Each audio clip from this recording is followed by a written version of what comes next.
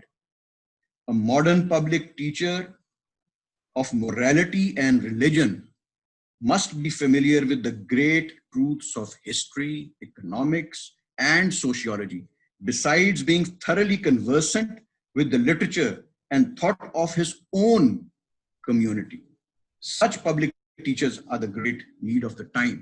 مجھے آپ پلیز, اگر آپ کے کوئی نالج میں ہے ایسا پبلک ٹیچر, یہ جتنے بھی آپ کے علماء جو ہے جن کو ہماری اسٹیٹ بھی جو ہے ان کو پروموٹ کرتی ہے, ہمارے جو ہیں یہ پرائم منسٹر بھی ان کو سامنے لے آتے ہیں, ہمارے دوسرے بھی جو ہیں گورنمنٹ کے ادارے ان کو وہ پروموٹ کر دیتے ہیں.